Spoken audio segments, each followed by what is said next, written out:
What's up, Mid-Michigan? It is your digital news anchor, Kyle Macon here, and I am excited because I'm back after a long hiatus. I am back with our Day in the Life series, and I apologize, guys, with the holidays and just us filling in and all that stuff and just the craziness of the news. I've been super strapped for time, and I haven't been able to really make it out to the places to do Day in the Lives. And also, they take a lot longer than our normal shoots. Our normal shoots take about an hour, maybe less. I almost said active assailant, but my normal Day in the Lives take up to 3-4 hours, if not any longer.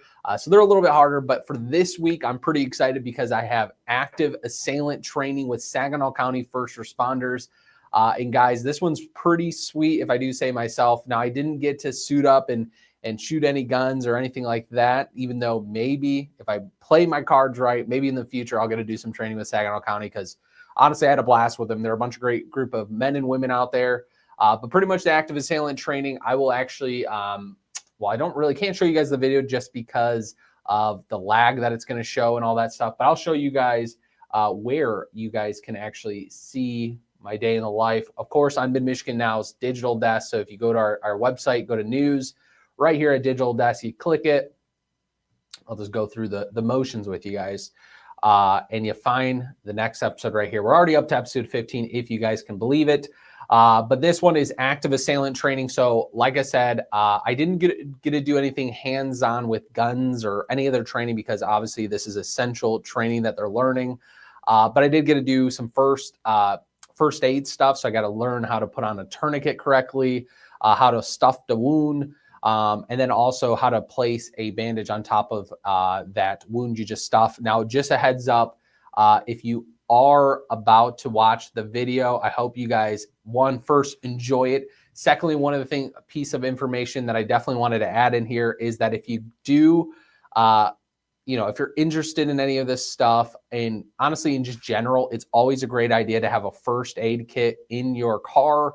You never know when you can come. It's not even just an active shooter situation. It can be literally a car accident that leads to someone getting cut or something like that. So having like a tourniquet and some of your first aid kits, and some gauze and stuff like that to help stop the bleeding. So the biggest thing is just to stop that bleed and get people to the hospital as quick as possible. So yeah, you guys will be able to see a bunch of stuff. I'll actually show you the beginning of it if I can. I guess I got to click. I guess let me go over to YouTube. So like you said, you just click on it. It'll take you right to this. Sorry, like I said, the lag's already kind of acting a little. But let me see. I got some pretty cool video. This guy clearing the door. Let me show you that. Let me back it up. If anyone likes military stuff, you'll find this awesome. This was a lot of fun to see just how they go about it. So the biggest thing is that obviously the first task on hand when you are a police officer in this situation is that you're going to go in, and honestly, they do it. What I love about first responders, people that are in trades and stuff, they keep it straight to the point. There's not a lot of fluff. They tell you exactly what you need to know. And so first off, the whole goal of this whole exercise is to stop the killing and prevent the dying. That was one thing they said over and over in this training. And so when first responders in the police, when they're the first ones on scene to an active shooting, they go inside safely. They want to do it quickly, but they want to do it safely because obviously you don't want to cause any other situation to arise in a building or just anywhere in public. But they go inside there, they find the active shooter, they try to either neutralize that suspect or they try to block them off into a corner. And so after they do that, either there's 3 zones that they kind of determine the risk. So fire and EMS work alongside the cops after so there's a hot, warm, and cold zone. Hot zone, only police can go in there. Those are the guys that are trained to fire back at people if they fire at them. Pretty much the guy that can handle the, gunfight that actually takes place. Then there's a warm zone, which is pretty much how fire and EMS can go inside the building to try to bring out the people that are critically wounded out to the drop-off zone where the ambulances can come pick them up and stuff like that. But what you're pretty much seeing here, let me get a better video of it.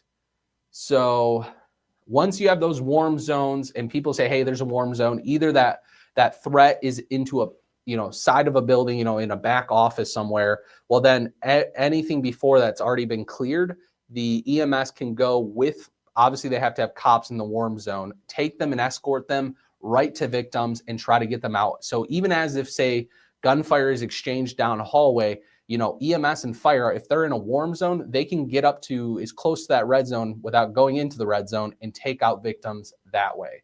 So it was really interesting, but this is a rescue team that they have. Usually they do a point system, one man in the front, one in the back. Now they also told me it could be broken down with, two in the back, two in the front. And then they obviously try to bring a few personnel of fire and EMS. And they just keep doing this. And it's loads of rescue teams just going in and out, bringing everyone in and out. And so they pretty much go through, and the fire and EMS's kind of standpoint is that they're going through, they're trying to find out who's the most critical and try to get them out to an ambulance to get them into a hospital. And then they keep going and keep doing that until everyone is out of that building. So like I said, guys, it is an active thing. It's just a great training piece because it brings in a lot of departments from across Saginaw County to come and do this together. And what they do is obviously not on a daily basis, they don't communicate, but if there's ever an active shooter situation, they're all going to have to work together. So this training allows them to know that, hey, if this happens, if all hits the fan, we got it. We can do this. We know how to handle this. So it was honestly a blast. And I couldn't say thank you to Saginaw County enough for allowing me to be out there.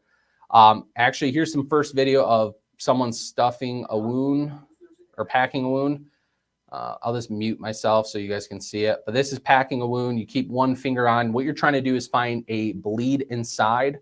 I would definitely recommend, guys, if you don't know first aid, I'll show you. I used a GoPro. I was learning from the best, a man with 20 years of experience of being a paramedic. So I was learning truly from an expert. But he showed me how to put on a tourniquet, exactly how. And then if you move over here a little bit more, and it takes you right through the whole thing. He also shows me how to stuff a wound. Like I said, you're finding that bleed, stuffing in there. The goal is to keep your finger and pressure down on where that bleed is and stuffing that wound with the bandage as much as you can. But yeah, so you get to learn all that and much, much more on my day in the life this week. Like I said, if you guys are first responders out there and you know your department's really cool with having a reporter that's just going to have fun, just literally do some training with you guys. I want to get as close as I can to hands-on training. If people can let me shoot guns, I would love to shoot some guns. That'd be pretty fun to get paid to shoot some guns. But like I said, I hope you guys enjoy it. If you guys have a day in the life that you'd like for me to do, please let me know in the comments. Hopefully, let's see. The black ice. Stephanie, we'll definitely have more on the black ice. What I've heard, I haven't been outside. I've heard it's pretty icy. But we do have something on weather. I believe we just posted. And I know for sure, obviously on the website, or not website, our our news show at 10 and 11, we'll have more on that. But like I said, just be careful out there if you guys are driving. But anyway, I hope you guys enjoy my day in the life. If there's anywhere you'd like to see me work at, if you guys own a business that does something fun, think of dirty jobs, let me know. I'd love to come out and work with you guys.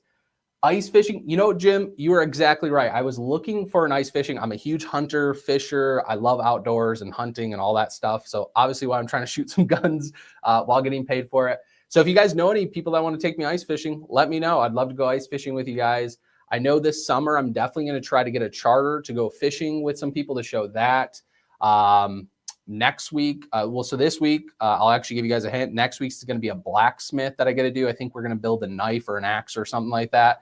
And then the next week after that, if you guys like barbecue, stay tuned for that. The week after that will be a pit master. So I'll be learning how to smoke meats. So like I said, it'll be a lot of fun coming in store. But let me know what you guys want to see next in the comments. If you know anyone, please let me know. And I appreciate your guys' comments. So I hope you guys have a good one. Stay safe out there, and I'll see you when I see you.